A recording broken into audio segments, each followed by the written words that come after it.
News express at 6ಗೆ ಸ್ವಾಗತ. ನಾನು ನಿಶಾ. ಹೊಸ ವರ್ಷದಿಂದಲೇ ರಾಜ್ಯದಲ್ಲಿ ಶಾಲಾ ಕಾಲೇಜು ಬಾಗಿಲು ಓಪನ್. ಯಾವ್ಯಾವ ತರಗತಿಗೆ ವಿದ್ಯಾಗಮ, ಯಾರ್ಯಾರು ಶಾಲೆಗೆ ಬರಬೇಕು, ಸಿದ್ದರಾಮಯ್ಯ ಟೀಕಾ ಪ್ರಹಾರಕ್ಕೆ ಸಿಡಿದಿದ್ದೇಗೆ ಎಚ್‌ಡಿ ಕುಮಾರಸ್ವಾಮಿ, ಚಾಣಕ್ಯನ ಬಂಗಾಳ ಬೇಟೆ, ಮೊದಲ ದಿನವೇ ದೀದಿಗೆ ಬಿಗ್ ಶಾಕ್ ಎದುರಾಗಿದ್ದೇಗೆ, ಇದೆಲ್ಲವನ್ನ ನೋಡೋಣ. ರಾಜ್ಯದಲ್ಲಿ ಶಾಲೆ ಕಾಲೇಜು ಆರಂಭಕ್ಕೆ ಕೊನೆಗೂ ಫಿಕ್ಸ್ ಆಯಿತು ಮುಹೂರ್ತ. ಶಾಲೆ ಪ್ರಾರಂಭದ ಬಗ್ಗೆ ಸಚಿವ ಸುರೇಶ್ ಕುಮಾರ್ ಹೇಳಿದ್ದೇನು, ಖಾಸಗಿ ಶಾಲೆಯಲ್ಲೂ ವಿದ್ಯಾಗಮಕ್ಕೆ ನಿರ್ಧರಿಸಿದ್ದೇಕೆ, ನೋಡೋಣ ಸ್ಕೂಲ್ ಶುರು ನ್ಯೂಸ್ ಎಕ್ಸ್‌ಪ್ರೆಸ್‌ನಲ್ಲಿ. ರಾಜ್ಯದಲ್ಲಿ ಶಾಲೆಗಳ ಬಾಗಿಲು ಯಾವಾಗ ತೆರೆಯುತ್ತೆ ಅನ್ನೋ ಕುತೂಹಲಕ್ಕೆ ಕೊನೆಗೂ ತೆರೆಬಿದ್ದಿದೆ. ರಾಜ್ಯಾದ್ಯಂತ ಜನವರಿ 1ರಿಂದ ಶಾಲೆ ಆರಂಭಕ್ಕೆ ರಾಜ್ಯ ಸರ್ಕಾರ ಗ್ರೀನ್ ಸಿಗ್ನಲ್ ನೀಡಿದೆ. ಎಸ್ಎಸ್ಎಲ್ಸಿ ದ್ವಿತೀಯ ಪಿಯುಸಿಗೆ ತರಗತಿಗಳನ್ನು ಆರಂಭಿಸೋಕೆ ಸರ್ಕಾರ ಅಸ್ತು ಎಂದಿದೆ. ಜನವರಿ 1ರಿಂದ 6ರಿಂದ 9ನೇ ತರಗತಿಗಳಿಗೆ ವಿದ್ಯಾಗಮ ಪಾಠ ನಡೆಯಲಿದೆ.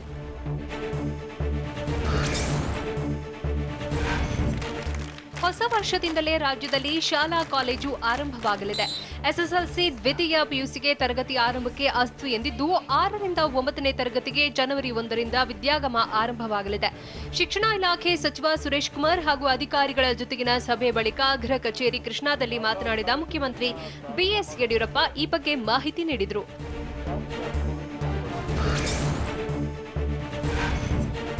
ಶಾಲಾ ಕಾಲೇಜು ಆರಂಭಕ್ಕೆ ಗ್ರೀನ್ ಸಿಗ್ನಲ್ ಕೊಟ್ಟಿರೋ ರಾಜ್ಯ ಸರ್ಕಾರ ಇನ್ನೂ ಟೈಮ್ ಟೇಬಲ್ ಪ್ರಕಟಿಸಿಲ್ಲ. ಜನವರಿ 1ರಿಂದ ಎಸ್ಎಸ್ಎಲ್ಸಿ ದ್ವಿತೀಯ ಪಿಯುಸಿ ತರಗತಿ ಆರಂಭವಾಗುತ್ತಿದ್ದು, ತರಗತಿಗಳ ಟೈಮ್ ಟೇಬಲ್ ಇಂದು ಸಂಜೆ ನಿರ್ಧಾರವಾಗಲಿದೆ. ಎಷ್ಟು ವಿದ್ಯಾರ್ಥಿಗಳು ತರಗತಿಗೆ ಹಾಜರಾಗಬೇಕು, ಎಷ್ಟು ಕ್ಲಾಸ್ ಮಾಡಬೇಕು ಅನ್ನೋ ಬಗ್ಗೆ ಇಂದು ಸಂಜೆ ತೀರ್ಮಾನವಾಗಲಿದೆ.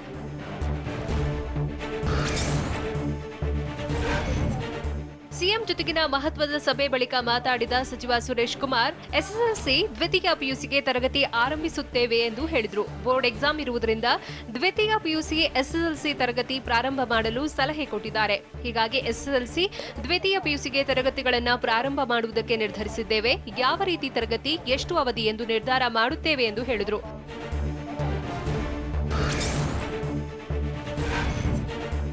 1ರಿಂದ 9ನೇ ತರಗತಿಗಳಿಗೆ ಪರೀಕ್ಷೆ ಬಗ್ಗೆ ನಿರ್ಧಾರವಿಲ್ಲ.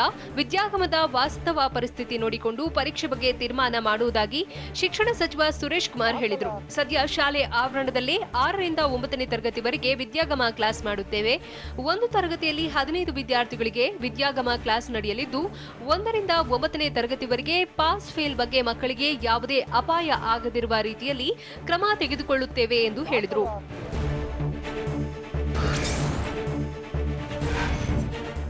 ಸರ್ಕಾರಿ ಶಾಲೆಯಷ್ಟೇ ಅಲ್ಲ, ಖಾಸಗಿ ಶಾಲೆಯಲ್ಲೂ ವಿದ್ಯಾಗಮ ತರಗತಿ ಆರಂಭವಾಗಲಿದೆ. ಈ ಬಗ್ಗೆ ಮಾಹಿತಿ ನೀಡಿದ ಸಚಿವ ಸುರೇಶ್ ಕುಮಾರ್, ಖಾಸಗಿ ಶಾಲೆಗಳು ಕೂಡ ವಿದ್ಯಾಗಮ ಆರಂಭಿಸಬೇಕು. ವಿದ್ಯಾಗಮ ರಾಜ್ಯ ಶಿಕ್ಷಣ ಇಲಾಖೆ ಪೇಟೆಂಟ್ ಅಲ್ಲ ಎಂದು ಹೇಳಿದರು.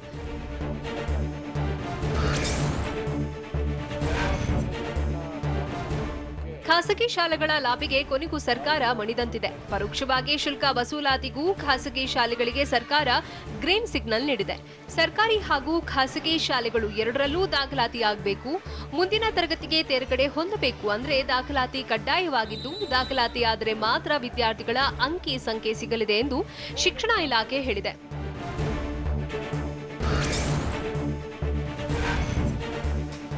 ಎಸ್ಎಸ್ಎಲ್ಸಿ ಪರೀಕ್ಷೆಯ ಮಾರ್ಗಸೂಚಿ ಅನುಸರಿಸಲು ತಾಂತ್ರಿಕ ಸಲಹಾ ಸಮಿತಿ ಸಲಹೆ ನೀಡಿದೆ ಎಂದು ಆರೋಗ್ಯ ಸಚಿವ ಡಾಕ್ಟರ್ ಕೆ ಸುಧಾಕರ್ ಹೇಳಿದರು. ಸುದ್ದಿಗೋಷ್ಠಿಯಲ್ಲಿ ಮಾತನಾಡಿದ ಅವರು, ತಾಂತ್ರಿಕ ಸಲಹಾ ಸಮಿತಿ 10ನೇ ತರಗತಿಯ ಪರೀಕ್ಷೆಯ ಮಾರ್ಗಸೂಚಿ ಪ್ರಕಾರ ಶಾಲಾ ಕಾಲೇಜು ಆರಂಭಿಸಲು ಸಲಹೆ ನೀಡಿದ್ದು, ಮಕ್ಕಳ ರಕ್ಷಣೆ, ಶೈಕ್ಷಣಿಕ ಭವಿಷ್ಯ ಎರಡಕ್ಕೂ ಹೆಚ್ಚು ಆದ್ಯತೆ ನೀಡುತ್ತೇವೆ ಎಂದು ತಿಳಿಸಿದರು.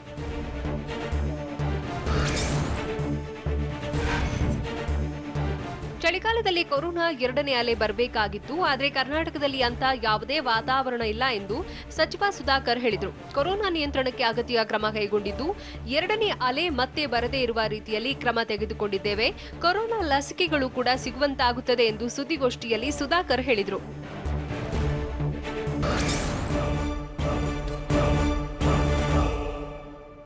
ರಾಜಕೀಯದ ಹಳೆ ದೋಸ್ತಿಗಳ ಹೊಸ ಕಾಳಗ ಹೇಗಿದೆ? ಸಿದ್ದರಾಮಯ್ಯ ಏಟಿಗೆ ಕುಮಾರಸ್ವಾಮಿ ತಿರುಗೇಟು ಕೊಟ್ಟಿದ್ದೇಗೆ? ಸಿದ್ದು ಎಚ್‌ಡಿಕೆ ವಾಕ್ಸಮರಕ್ಕೆ 3 ಪಕ್ಷಗಳ ರಿಯಾಕ್ಷನ್ ಹೇಗಿತ್ತು? ನೋಡೋಣ ಟಗರು ಕಾಳಗ ಎಕ್ಸ್‌ಪ್ರೆಸ್‌ನಲ್ಲಿ. ಮಾಜಿ ಮುಖ್ಯಮಂತ್ರಿಗಳ ನಡುವೆ ಭರ್ಜರಿ ವಾಕ್ಸಮರ ನಡೆದಿದೆ. ನಿನ್ನೆ ಮೈಸೂರಲ್ಲಿ ಮಾತಾಡಿದ ವಿಪಕ್ಷ ನಾಯಕ ಸಿದ್ದರಾಮಯ್ಯ, ನಾನು ಸಮ್ಮಿಶ್ರ ಸರ್ಕಾರ ಬೀಳಿಸಬೇಕೆಂದಿದ್ದರೆ ಕುಮಾರಸ್ವಾಮಿಯನ್ನ ಸಿಎಂ ಮಾಡುತ್ತಲೇ ಇರಲಿಲ್ಲ. ನಾನು ವಿರೋಧ ಮಾಡಿದ್ದರೆ ಎಚ್ಡಿಕೆ ಸಿಎಂ ಆಗ್ತಿರಲಿಲ್ಲ ಅಂತ ಹೇಳಿದ್ರು. ಅಲ್ಲದೆ ಸಮ್ಮಿಶ್ರ ಸರ್ಕಾರ ಬೀಳಲು ಹೋಟೆಲ್ ಗಿರಾಕಿಯೇ ಕಾರಣ ಎಂದಿದ್ರು. ಇದಕ್ಕೆ ಇಂದು ಸರಣಿ ಟ್ವೀಟ್ ಮಾಡುವ ಮೂಲಕ ಎಚ್ಡಿ ಕುಮಾರಸ್ವಾಮಿ ತಿರುಗೇಟು ನೀಡಿದ್ದಾರೆ.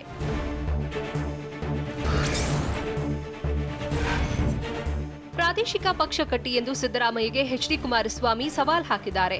ಜೆಡಿಎಸ್ ಸ್ಥಾನ ಗಳಿಕೆ ದೇವೇಗೌಡರು ನನ್ನ ಬಗ್ಗೆ ಅಡಿಗಡಿಗೂ ಟೀಕಿಸುವ ಸಿದ್ದರಾಮಯ್ಯರಿಗೆ ಸವಾಲು ಹಾಕುತ್ತೇನೆ. ರಾಷ್ಟ್ರೀಯ ಪಕ್ಷದ ನೆರಳಲ್ಲಿರುವ ತಾವು ಪ್ರಾದೇಶಿಕ ಪಕ್ಷ ಕಟ್ಟಿ ತಮ್ಮ ಸಾಮರ್ಥ್ಯದ ಮೇಲೆ 10 ಸ್ಥಾನ ಗೆದ್ದು ತೋರಿಸಿ. ನಂತರ ಜೆಡಿಎಸ್ ಸ್ಥಾನ ಗಳಿಕೆ ನಮ್ಮ ನಾಯಕತ್ವಗಳ ಬಗ್ಗೆ ಮಾತಾಡಿ, ಆಗ ನಿಮ್ಮ ತಾಕತ್ತು ಒಪ್ಪೋಣ ಎಂದು ಟ್ವೀಟ್ ಮಾಡಿದ್ದಾರೆ.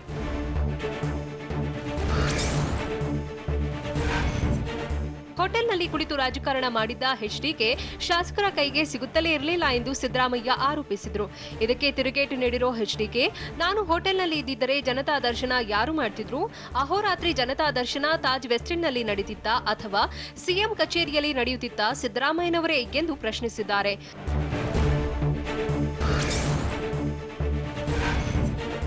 ಎಚ್ಡಿ ಕುಮಾರಸ್ವಾಮಿ ತಿರುಗೇಟಿಗೆ ಸಿದ್ದರಾಮಯ್ಯ ಕಿಡಿಕಾರಿದ್ದಾರೆ. ಯಾರು ಒಳ ಒಪ್ಪಂದ ಮಾಡಿಕೊಂಡಿದ್ರು ಎಲ್ರಿಗೂ ಗೊತ್ತಿದೆ. ಗೋಪಾಲಯ್ಯನಿಗೆ ಟಿಕೆಟ್ ಕೊಟ್ಟವರು ಯಾರು? ಕುಮಾರಸ್ವಾಮಿ ಹೇಳಿದಕ್ಕೆಲ್ಲ ಉತ್ತರ ಕೊಡೋಕೆ ಆಗಲ್ಲ ಅಂತ ಹೇಳಿದ್ದಾರೆ. ಜೆಡಿಎಸ್ ಬಿಜೆಪಿ 29 ಕ್ಷೇತ್ರಗಳಲ್ಲಿ ಒಳ ಒಪ್ಪಂದ ಮಾಡಿಕೊಂಡಿದ್ರು ಎಂದು ಮೈಸೂರಿನಲ್ಲಿ ಆರೋಪಿಸಿದ್ರು.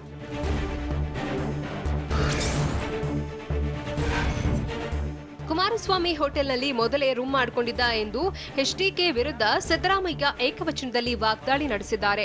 ಮೈಸೂರಿನಲ್ಲಿ ಮಾತನಾಡಿದ ಅವರು, ಕುಮಾರಸ್ವಾಮಿ ಹೋಟೆಲ್ನಲ್ಲಿ ಉಳಿದದ್ದು ನಿಜ ಅಂದಮೇಲೆ ಚರ್ಚೆ ಮಾಡಲು ಏನೂ ಇಲ್ಲ ಎಂದು ಹೇಳಿದರು. ಇದೇ ವೇಳೆ ಕಾಂಗ್ರೆಸ್ನವರು ನನ್ನನ್ನು ಸೋಲಿಸಿದ್ರು ಅನ್ನೋ ಹೇಳಿಕೆಗೆ ಸ್ಪಷ್ಟನೆ ನೀಡಿದ ಸಿದ್ದರಾಮಯ್ಯ, ನಾನು ಹೇಳಿದ್ದು ಚಾಮುಂಡೇಶ್ವರಿ ಕ್ಷೇತ್ರದ ಸ್ಥಳೀಯ ಮುಖಂಡರ ಬಗ್ಗೆ ಎಂದು ತಿಳಿಸಿದರು.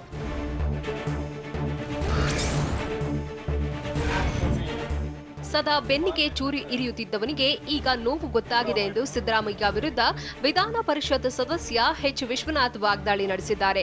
ನಿಮ್ಮದು ಮಾತ್ರ ರಕ್ತ ಮಾಂಸದ ಮೂಳೆ, ನಮ್ಮದು ತಗಡು ಅಥವಾ ಮರನ. ನೀವು ಇರಿಯುವಾಗ ನಾವು ಎಂತಹ ನೋವು ಅನುಭವಿಸಿದೆವು ಅನ್ನುವುದನ್ನ ಗಮನಿಸಲು ಇಲ್ಲ ಎಂದು ಕಿಡಿಕಾರಿದ್ರು.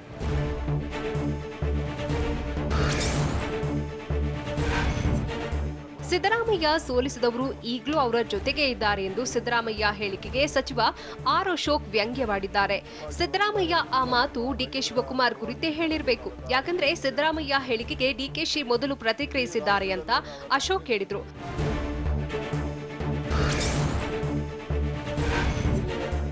ಸಿದ್ದರಾಮಯ್ಯ ಒಳಸಂಚು ಏಟಿಗೆ ಸಾರಾ ಮಹೇಶ್ ತಿರುಗೇಟು ನೀಡಿದ್ದಾರೆ. ಮಂಡ್ಯದಲ್ಲಿ ನಿಖಿಲ್ ಕುಮಾರಸ್ವಾಮಿ ವಿರುದ್ಧ ಸಂಚು ಆಗಲಿಲ್ಲವೇ? ದೇವೇಗೌಡರನ್ನ ತುಮಕೂರಿನಲ್ಲಿ ಸಂಚು ಮಾಡಿ ಸೋಲಿಸಲಿಲ್ಲವೇ ಅಂತ ಪ್ರಶ್ನಿಸಿದ್ದಾರೆ. ಅಲ್ಲದೆ ಎಚ್ಡಿಕೆ ಹೋಟೆಲ್ನಲ್ಲಿ ಉಳಿಯಲು ಸಿದ್ದರಾಮಯ್ಯ ಕಾರಣ ಎಂದು ಆರೋಪಿಸಿದ ಸಾರಾ ಮಹೇಶ್, ಭಾಷೆ ಮೇಲೆ ಹಿಡಿತಾ ಇರಬೇಕೆಂದು ಸಲಹೆ ಕೊಟ್ಟರು.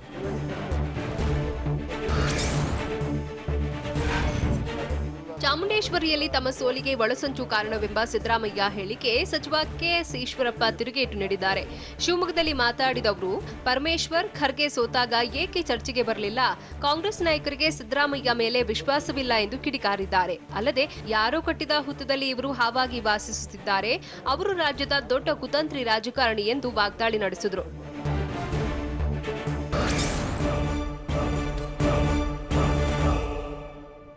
ಶಾಲೆ ಆರಂಭದ ಬಗ್ಗೆ ಸಚಿವ ಸುಧಾಕರ್ ಕೊಟ್ಟ ಮಾಹಿತಿ ಏನು? ಹಣಕ್ಕೆ ಬೇಡಿಕೆ ಇಟ್ಟ ಆರೋಪಕ್ಕೆ ಟಿಎಚ್ಒ ಮಂಜುನಾಥ್ ಸ್ಪಷ್ಟನೆ ಕೊಟ್ಟಿದ್ದೇಕೆ? ಕಾಂಗ್ರೆಸ್ಗೆ ಟಕ್ಕರ್ ಕೊಡಲು ಎಚ್ಡಿಡಿ ಮಾಡಿರೋ ಪ್ಲಾನ್ ಏನು? ನೋಡೋಣ ಬೆಂಗಳೂರು ನ್ಯೂಸ್ ಎಕ್ಸ್‌ಪ್ರೆಸ್‌ನಲ್ಲಿ. ವಿದ್ಯಾರ್ಥಿಗಳಿಗೆ ಅರ್ಧ ದಿನ ಮಾತ್ರ ತರಗತಿ ಇರಲಿದ್ದು, ವಿದ್ಯಾಗಮ ಯೋಜನೆಯಡಿ ವಾರಕ್ಕೆ 2 ಬಾರಿ ಹಾಜರಾಗಬೇಕು ಎಂದು ಟ್ವಿಟರ್ನಲ್ಲಿ ಸಚಿವ ಸುಧಾಕರ್ ಮಾಹಿತಿ ನೀಡಿದ್ದಾರೆ. ಅಂತರ ಕಾಪಾಡಲು ಒಂದು ಕೊಠಡಿಯಲ್ಲಿ 15 ವಿದ್ಯಾರ್ಥಿಗಳಿರುವಂತೆ ವ್ಯವಸ್ಥೆ ರೂಪಿಸಲಾಗುವುದು. ಸುರಕ್ಷತೆ ದೃಷ್ಟಿಯಿಂದ ಬಿಸಿಯೂಟ ವಿತರಣೆ ಸದ್ಯಕ್ಕೆ ಇರಲ್ಲ ಎಂದು ತಿಳಿಸಿದ್ದಾರೆ.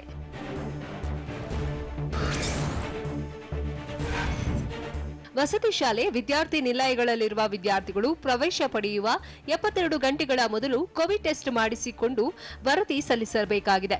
ಶಾಲಾ ಕಾಲೇಜಿಗೆ ಹಾಜರಾತಿ ಕಡ್ಡಾಯವಲ್ಲ, ಆನ್ಲೈನ್ನಲ್ಲಿ ಅಭ್ಯಾಸ ಮಾಡಲು ಅವಕಾಶ ನೀಡಿದ್ದು, ಮಕ್ಕಳು ಶಾಲೆಗೆ ವಿದ್ಯಾಗಮ ಕಾರ್ಯಕ್ರಮಕ್ಕೆ ಹಾಜರಾಗಲು ಪೋಷಕರ ಅನುಮತಿ ಪತ್ರ ಕಡ್ಡಾಯ ಎಂದು ಸುಧಾಕರ್ ಟ್ವೀಟ್ ಮಾಡಿದ್ದಾರೆ.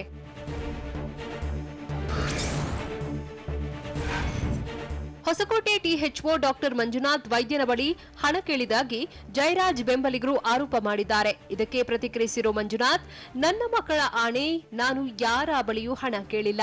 ನನ್ನ ಕರ್ತವ್ಯವನ್ನ ನಿಷ್ಠೆಯಿಂದ ಮಾಡಿದ್ದೇನೆ ಅಷ್ಟೇ ಎಂದಿದ್ದಾರೆ. ಅಲ್ಲದೆ ನನ್ನನ್ನು ರಾಜಕೀಯ ದಾಳವಾಗಿ ಬಳಸಿಕೊಳ್ಳಲು ನೋಡ್ತಿದ್ದಾರೆ. ನನಗೆ ಎಂಟಿಬಿ ಷರತ್ರಿಂದ ಯಾವುದೇ ರೀತಿ ಒತ್ತಡವಿಲ್ಲ ಅಂತ ಸ್ಪಷ್ಟಪಡಿಸಿದ್ದಾರೆ.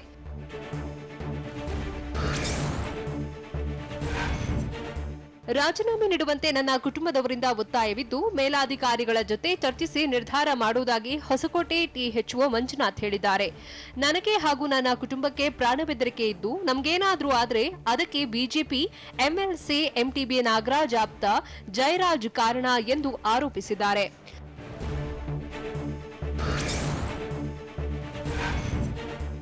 ರಾಜೀನಾಮೆ ನಡೆದಂತೆ ಡಿಸಿ ಹಾಗೂ ಸಿಇಒ ಹೊಸಕೋಟೆ ತಾಲೂಕು ಆರೋಗ್ಯಾಧಿಕಾರಿ ಮಂಜುನಾಥ್ರ ಮನವೊಲಿಸಿದ್ದಾರೆ. ಆತುರದ ನಿರ್ಧಾರ ಕೈಗೊಳ್ಳದಂತೆ ಜಿಲ್ಲಾಧಿಕಾರಿ ರವೀಂದ್ರ ಮತ್ತು ಸಿಇಒ ರವಿ ತಿಳಿಸಿದ್ದಾರೆ. ಅಲ್ಲದೆ ಆತಂಕದಿಂದ ಹೊರಬರಲು 1 ವಾರದ ರಜೆ ನೀಡಿದ್ದಾರೆ. ಈ ಮೊದಲು ಮಾತಾಡಿದ್ದ ಮಂಜುನಾಥ್, ಕುಟುಂಬಸ್ಥರು ರಾಜೀನಾಮೆ ನೀಡುವಂತೆ ಒತ್ತಾಯಿಸುತ್ತಿದ್ದಾರೆ ಎಂದು ಹೇಳಿದರು.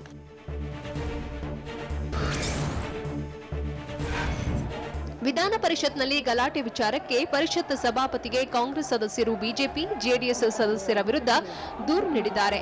ಸದನದೊಳಗೆ ಭದ್ರತೆ ನೀಡಬೇಕಾದ ಮಾರ್ಷಲ್ಗಳು ಮೌನ ವಹಿಸದ ಕಾರಣಕ್ಕೆ ಅನಿವಾರ್ಯವಾಗಿ ಬಿಜೆಪಿ ಹಾಗೂ ಜೆಡಿಎಸ್ ಪಕ್ಷದ ಕಾನೂನುಬಾಹಿರ ಕೃತ್ಯವನ್ನ ತಡೆಗಟ್ಟಿದ್ದೇವೆ. ಉಪಸಭಾಪತಿ ಧರ್ಮೇಗೌಡ, ಡಿಸಿಎಂ ಅಶ್ವಥ್ ನಾರಾಯಣ್, ಸಚಿವ ಮಾಧುಸ್ವಾಮಿ ವಿರುದ್ಧ ಕ್ರಮ ಕೈಗೊಳ್ಳುವಂತೆ ಮನವಿ ಮಾಡಿದ್ದಾರೆ.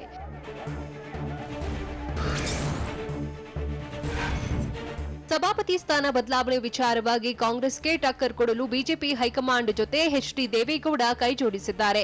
ಜೆಡಿಎಸ್ಗೆ ಸಭಾಪತಿ ಸ್ಥಾನ ನೀಡುವಂತೆ ತೆರೆಮರೆಯಲ್ಲಿ ಚರ್ಚೆ ನಡೆಸಿದ್ದು, ಸಭಾಪತಿ ಬದಲಾವಣೆಯಾದರೆ ಜೆಡಿಎಸ್ಗೆ ಸಭಾಪತಿ ಸ್ಥಾನ ಫಿಕ್ಸ್ ಆಗಿದೆ. ಬಸವರಾಜ ಹೊರಟ್ಟಿಗೆ ಸ್ಥಾನ ನೀಡುವಂತೆ ಎಚ್ಡಿಡಿ ಜೊತೆ ಬಿಜೆಪಿ ಹೈಕಮಾಂಡ್ 2 ಸುತ್ತಿನ ಚರ್ಚೆ ನಡೆಸಿದ್ದು, ಎಚ್ಡಿಡಿ ಮಾತಿಗೆ ಬಿಜೆಪಿ ಹೈಕಮಾಂಡ್ ಬಹುತೇಕ ಒಪ್ಪಿಗೆ ನೀಡಿದೆ.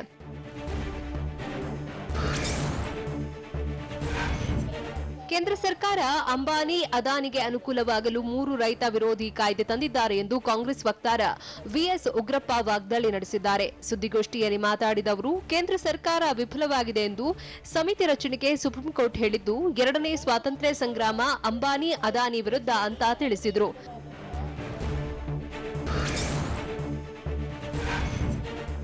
ಸ್ಯಾಂಡಲ್ವುಡ್ ನಟರು ಫಿಲಂ ಶೂಟಿಂಗ್ ಇಲ್ಲದೆ ರಿಲ್ಯಾಕ್ಸ್ ಮೂಡ್ನಲ್ಲಿದ್ದು ಬೈಕ್ನಲ್ಲಿ ಚಾಲೆಂಜಿಂಗ್ ಸ್ಟಾರ್ ದರ್ಶನ್ ಕೇರಳಕ್ಕೆ ಪ್ರವಾಸ ಹೊರಟಿದ್ದಾರೆ. ಮೈಸೂರಿನ ಟಿ ನರಸೀಪುರ ರಸ್ತೆಯಲ್ಲಿರೋ ತೂಗುದೀಪ ಫಾರಂನಿಂದ ಬೈಕ್ನಲ್ಲಿ ಕೇರಳಕ್ಕೆ ತೆರಳಿದ್ದು ದರ್ಶನ್ಗೆ ನಟ ಪ್ರಜ್ವಲ್ ದೇವರಾಜ್ ಹಾಗೂ ಹಲವು ನಟರು ಸಾಥ್ ಕೊಟ್ಟಿದ್ದಾರೆ. ಗೆಳೆಯರ ಜೊತೆ 20ಕ್ಕೂ ಹೆಚ್ಚು ಬೈಕ್ಗಳಲ್ಲಿ ಕೇರಳ ಪ್ರವಾಸ ಕೈಗೊಂಡಿದ್ದಾರೆ.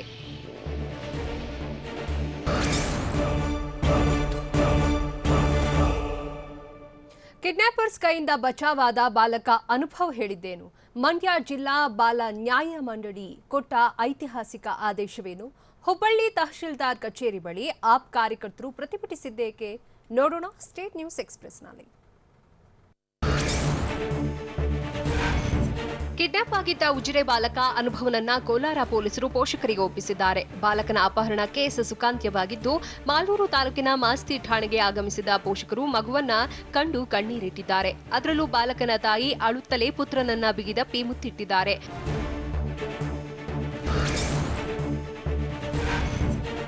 ಕಿಡ್ನಾಪ್ ಆಗಿದ್ದ ಉಜಿರೆ ಬಾಲಕ ಅನುಭವ್ ತಾನು ಅಪಹರಣವಾದ ವೃತ್ತಾಂತ ಕಥೆಯನ್ನ ಬಿಚ್ಚಿಟ್ಟಿದ್ದಾನೆ. ನನಗೆ ಅಪಹರಣಕಾರರು ಬೇಕಾಗಿದ್ದೆಲ್ಲ ಕೊಟ್ಟರು, ಮತ್ತೆ ಸ್ವಲ್ಪ ನಾನು ನೀರು ಮಾತ್ರ ಕುಡಿದಿದ್ದೆ. ಆದ್ರೆ ಆಮೇಲೆ ಅವರು ಏನ್ ಕೊಟ್ಟರು ನಾನು ತೆಗೆದುಕೊಂಡಿಲ್ಲ ಅಂತ ಅನುಭವ್ ಕಿಡ್ನಾಪ್ ಕತೆ ಹೇಳಿದ್ದಾನೆ.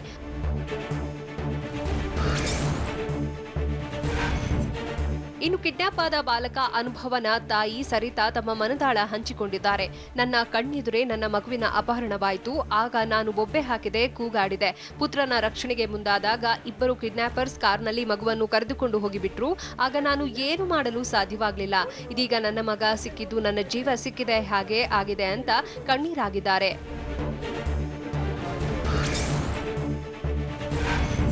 ಬಾಲಕ ಅನುಭವ್ ತಂದೆ ವಿಜಯ್ ಕೂಡ ಮಾತನಾಡಿದ್ದಾರೆ. ಅಪಹರಣವಾಗಿದ್ದ ಮಗನನ್ನ ನೋಡಿ ನಮಗೆ ತುಂಬಾ ಖುಷಿಯಾಗ್ತಿದೆ. ಜೀವನದಲ್ಲಿ ಇದು ಮೊದಲ ಅನುಭವ. ಪೊಲೀಸರು ಸ್ಥಳೀಯ ಶಾಸಕರ ಸಹಾಯದಿಂದ ಮಗು ಸಿಕ್ಕಿದ್ದಾನೆ. ಕಿಡ್ನಾಪರ್ಸ್ ನನ್ನ ಬಳಿ ಮಾತನಾಡ್ತಿರ್ಲಿಲ್ಲ, ಫೋಟೋವೊಂದನ್ನ ಮಾತ್ರ ಕಳುಹಿಸಿದ್ರು. ನಮಗೆ ಸದ್ಯ ಹೋಗಿದ್ದ ಜೀವ ಬಂದಂತಾಗಿದೆ ಅಂತ ಹೇಳಿದ್ದಾರೆ.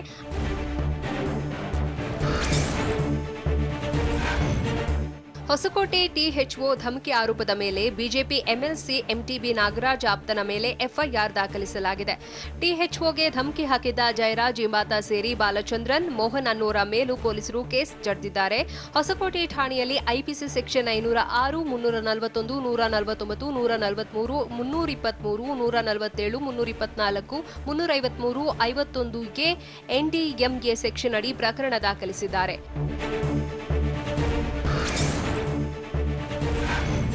ಮಂಡ್ಯ ಜಿಲ್ಲಾ ಬಾಲ ನ್ಯಾಯಮಂಡಳಿ ಕ್ರೂರ ಕೃತ್ಯಗಳಲ್ಲಿ ಭಾಗಿಯಾಗಿದ್ದ ಅಪ್ರಾಪ್ತರನ್ನ ವಯಸ್ಕರು ಅಂತ ಪರಿಗಣಿಸಿ ವಿಚಾರಣೆ ನಡೆಸಿ ಅಂತ ಆದೇಶಿಸಿದೆ. ಡಿಸೆಂಬರ್ 2ರಂದು ಬಾಲಕಿ ರೇಪ್ ಮತ್ತು ಮರ್ಡರ್ ಕೇಸ್ನ ಅಪ್ರಾಪ್ತ ಆರೋಪಿಗೂ ಸುಮಂತ್ ಎಂಬಾತನ ಕೊಲೆ ಕೇಸ್, ಕೆ ಶೆಟ್ಟಿಹಳ್ಳಿಯಲ್ಲಿ ತಮ್ಮನಿಂದಲೇ ಅಕ್ಕನ ಕೊಲೆ, ಲಾರಿ ಚಾಲಕನ ಮೇಲೆ ಹಲ್ಲೆ, ಡಕಾಯಿತಿ ಪ್ರಕರಣದಲ್ಲೂ ಅಪ್ರಾಪ್ತರೇ ಆರೋಪಿಗಳಾಗಿದ್ದಾರೆ.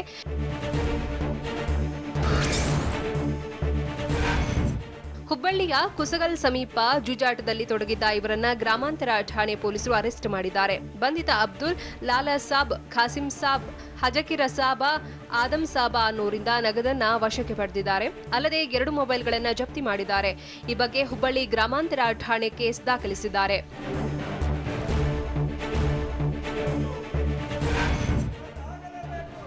ಕಚೇರಿ ಎದುರು ಆಮ್ ಆದ್ಮಿ ಪಕ್ಷದ ಕಾರ್ಯಕರ್ತರು ಪ್ರತಿಭಟನೆ ನಡೆಸಿದ್ದಾರೆ. ಎಪಿಎಂಸಿ ಬಳಕೆದಾರರ ಸೆಸ್ ಶುಲ್ಕವನ್ನ ಸರ್ಕಾರ ಬೇಕಾಬಿಟ್ಟಿಯಾಗಿ ಹೆಚ್ಚಿಸಿದೆ ಅಂತ ಆಕ್ರೋಶ ಹೊರಹಾಕಿದ್ದಾರೆ. 35 ಪೈಸೆ ಇದ್ದ ಸೆಸ್ ಅನ್ನ ₹1ಗೆ ಏರಿಸಲಾಗಿದ್ದು ರೈತ ವಿರೋಧಿ ಕ್ರಮವಾಗಿದೆ. ಕೂಡಲೇ ಸರ್ಕಾರ ನಿರ್ಧಾರ ವಾಪಸ್ ಪಡಿಬೇಕು ಅಂತ ಆಪ್ ಕಾರ್ಯಕರ್ತರು ತಹಶೀಲ್ದಾರ್ಗೆ ಮನವಿ ಸಲ್ಲಿಸಿದ್ದಾರೆ.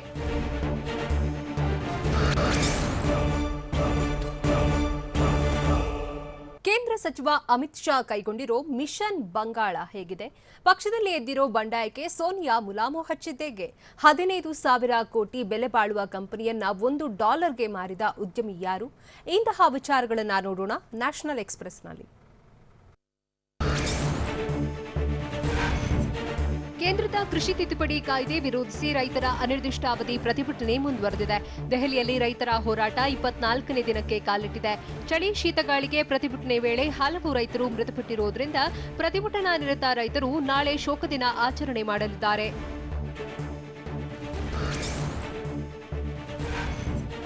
ಮುಂಬರುವ ಏಪ್ರಿಲ್ ಮೇ ತಿಂಗಳಲ್ಲಿ ನಡೆಯಲಿರುವ ಪಶ್ಚಿಮ ಬಂಗಾಳ ವಿಧಾನಸಭೆ ಚುನಾವಣೆಯನ್ನ ಪ್ರತಿಷ್ಠೆಯಾಗಿ ಪರಿಗಣಿಸಿರುವ ಕೇಂದ್ರ ಗೃಹ ಸಚಿವ ಅಮಿತ್ ಶಾ 2 ದಿನಗಳ ಪಶ್ಚಿಮ ಬಂಗಾಳ ಪ್ರವಾಸ ಕೈಗೊಂಡಿದ್ದಾರೆ.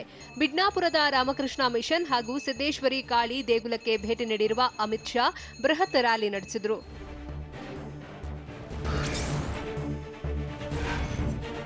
ಕೇಂದ್ರ ಗೃಹ ಸಚಿವ ಅಮಿತ್ ಶಾ ಸಮ್ಮುಖದಲ್ಲಿ ಸುವೇಂದು ಅಧಿಕಾರಿ ಬಿಜೆಪಿ ಸೇರಿದ್ದಾರೆ. ಇದೇ ವೇಳೆ ಮಾತಾಡಿದ ಅವರು ಟಿಎಂಸಿ ಪಕ್ಷದ ವಿರುದ್ಧ ವಾಗ್ದಾಳಿ ನಡೆಸಿದರು. ತೃಣಮೂಲ ಕಾಂಗ್ರೆಸ್ ಕಾರ್ಯಕರ್ತರಲ್ಲಿ ತಾರತಮ್ಯ ಮಾಡಲಾಗುತ್ತಿದೆ, ಪಕ್ಷ ಸಿದ್ಧಾಂತಗಳಿಗೆ ಟಿಎಂಸಿ ಬೆಲೆ ಕೊಡುತ್ತಿಲ್ಲ ಎಂದು ಸುವೇಂದು ಆರೋಪಿಸಿದರು.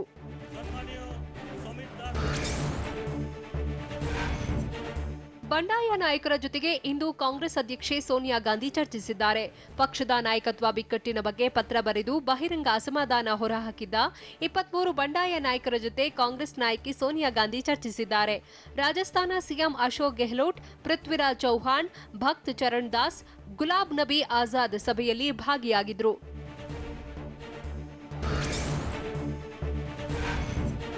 ಕಾಂಗ್ರೆಸ್ ನಾಯಕ ಜೈರಾಮ್ ರಮೇಶ್ ವಿವೇಕ್ ದೋವಲ್ರ ಕ್ಷಮೆ ಕೋರಿ ಮಾನನಷ್ಟ ಮೊಕದ್ದಮೆಯನ್ನ ದೆಹಲಿ ನ್ಯಾಯಾಲಯ ಕೈಬಿಟ್ಟಿದೆ. ಪತ್ರಿಕೆಯ ವರದಿ ಆಧರಿಸಿ ರಾಷ್ಟ್ರೀಯ ಭದ್ರತಾ ಸಲಹೆಗಾರ ಅಜಿತ್ ದೋವಲ್ರ ಪುತ್ರ ವಿವೇಕ್ ದೋವಲ್ರನ್ನ ವಿರುದ್ಧ ಟೀಕಿಸಿದ್ರು. ಹೀಗಾಗಿ ಇದರ ವಿರುದ್ಧ ವಿವೇಕ್ ಮಾನನಷ್ಟ ಮೊಕದ್ದಮೆ ದಾಖಲಿಸಿದ್ರು.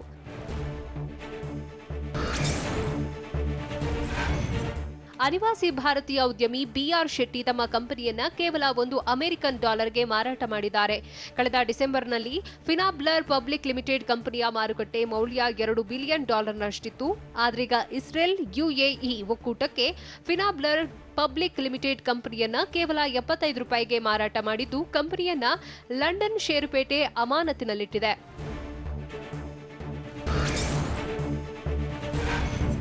ದೇಶದ ಅತ್ಯುನ್ನತ ವೈದ್ಯಕೀಯ ಸಂಶೋಧನಾ ಸಂಸ್ಥೆ ಐಸಿಎಂಆರ್ನ ಡೈರೆಕ್ಟರ್ ಜನರಲ್ ಬಲರಾಮ್ ಭಾರ್ಗವ್ಗೆ ಕೊರೋನಾ ಸೋಂಕು ತಗುಲಿದೆ.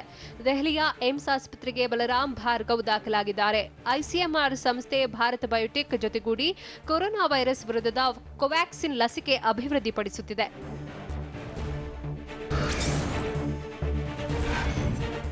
ಕೊರೋನಾ ಲಸಿಕೆ ಹಾಕಿಸಿಕೊಂಡ ಮತ್ತೊಬ್ಬ ಮಹಿಳೆ ತೊಂದರೆ ಅನುಭವಿಸಿದ್ದಾರೆ. ಅಮೆರಿಕದ ಅಲಾಸ್ಕಾ ರಾಜ್ಯದಲ್ಲಿ ಇದು ಎರಡನೇ ಪ್ರಕರಣವಾಗಿದ್ದು, ಮಹಿಳೆ ಲಸಿಕೆ ಸ್ವೀಕರಿಸಿದ ಸುಮಾರು 10 ನಿಮಿಷಗಳ ಬಳಿಕ ತೊಂದರೆ ಅನುಭವಿಸಿದ್ದಾರೆ. ನಾಲಿಗೆ ಊತ, ಗಡಸು ಧ್ವನಿ ಮತ್ತು ಉಸಿರಾಟದ ತೊಂದರೆ ಅನುಭವಿಸಿದ ಮಹಿಳೆಯನ್ನ 6 ಗಂಟೆಗಳ ಬಳಿಕ ಡಿಸ್ಚಾರ್ಜ್ ಮಾಡಲಾಗಿದೆ.